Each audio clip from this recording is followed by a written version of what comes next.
জুলাই সনদের প্রত্যেকটি অক্ষরকে আমাদের সরকার বাস্তবায়ন করতে চায়। শহীদদের আত্মা শান্তি পাবে, শহীদদের ত্যাগ সার্থকতা লাভ করবে যদি আমাদের এই অর্জনের দাবিদার আমরা যারা, সেই সকল রাজনৈতিক দল শহীদের এই আত্মত্যাগের এই লক্ষ্যটিকে অনুধাবন করি। 2 বছর পরে সকল শহীদদেরকে স্মরণ করতে এসে আমাদের নেতা, আজকের এই অনুষ্ঠানের প্রধান অতিথি জনাব মির্জা ফখরুল ইসলাম আলমগীর, যাকে আপনারা পরিচয় করে দেওয়ার কিছু নাই, গত 17 বছরের নেতৃত্বের তার ভূমিকা আপনারা দেখেছেন, তার ত্যাগ দেখেছেন, তিতিক্ষা দেখেছেন, এবং তিনি এই ত্যাগ, তিতিক্ষা এবং দায়িত্বের উৎস পেয়েছেন আমাদের দেশনেত্রী বেগম খালেদা জিয়ার নির্দেশ এবং আমাদের নেতা তারেক রহমানের নির্দেশের মাধ্যমে। আজ আমাদের সামনে, আমাদের ঘাড়ে দায়িত্ব পড়েছে দেশ চালনার, আমাদের ঘাড়ে দায়িত্ব পড়েছে পার্লামেন্টকে সক্রিয় করা, আমাদের ঘাড়ে দায়িত্ব পড়েছে বিচার বিভাগকে একটা স্বকীয় মর্যাদায় রূপান্তরিত করা, আমাদের ঘাড়ে দায়িত্ব পড়েছে বাংলাদেশের সার্বভৌমত্বকে বাস্তবসম্মতভাবে সুসংহত করার, আমাদের ঘাড়ে দায়িত্ব পড়েছে বিশ্ব মঞ্চে বাংলাদেশকে অগ্রাধিকারের ভিত্তিতে দাঁড় করানো, আমাদের উপরে দায়িত্ব পড়েছে এত বিশাল জনগোষ্ঠীর ক্রমবর্ধমান শিক্ষিত বেকারদের জন্য কর্মসংস্থান সৃষ্টি করার। এতগুলি দায়িত্ব, এতগুলি মৌলিক লক্ষ্যকে চরিতার্থ করার জন্য আমাদের যে কাজটা করতে হবে, সেই কাজে সকলের সহযোগিতা লাগবে। এবং আমরা চাই পার্লামেন্টে এবং রাজনীতিতে যারা সহযোগিতা করার কথা তারা সহযোগিতা করবেন, এটা আমরা চাই।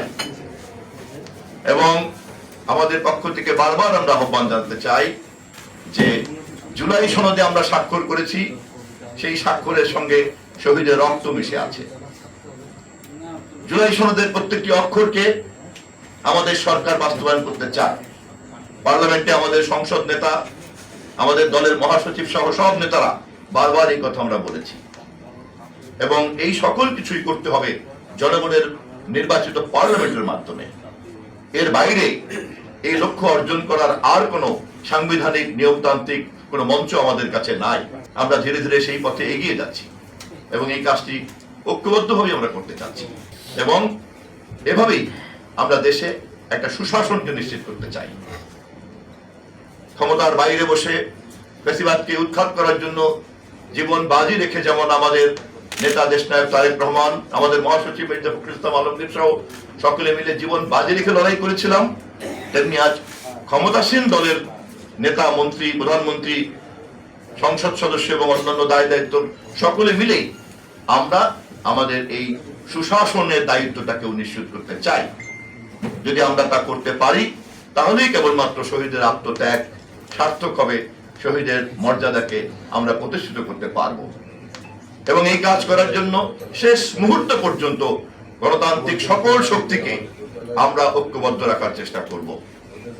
কিন্তু যদি জনগণের কাছে প্রমাণ হয় কারো বিভ্রান্তি মাত্রার বাইরে চলে যাচ্ছে, জনগণের কাছে যদি প্রমাণ হয় কারো অশ্লীলতা মাত্রার বাইরে চলে যাচ্ছে, যদি জনগণের কাছে প্রমাণ হয় কেউ কেউ বিভিন্ন আদর্শের নামে এখানে বুঝে অথবা না বুঝে অন্য কারো চক্রান্তকে বাস্তবায়ন করার দায়িত্ব নিচ্ছেন, সেক্ষেত্রেও সুশাসন প্রতিষ্ঠার লক্ষ্যেই আমাদেরকে সঠিক দায়িত্ব পালন করতে হবে। এবং এই পুরো কাজে আপনাদের মতো সচেতন সাংবাদিকরা আমাদের পাশে ছিলেন, আছেন এবং থাকবেন। ইউএফটি ফার্স্টের সাথে ট্রেড করুন যে কোনো জায়গা থেকে, ক্যাম্পাসে ক্লাসের ফাঁকে, ঢাকার জ্যামে বসে কিংবা ঘরে বসে। ট্রেডিং এখন হাতের মুঠোয়, তাই ট্রেড করুন যখন খুশি, যেখানে খুশি।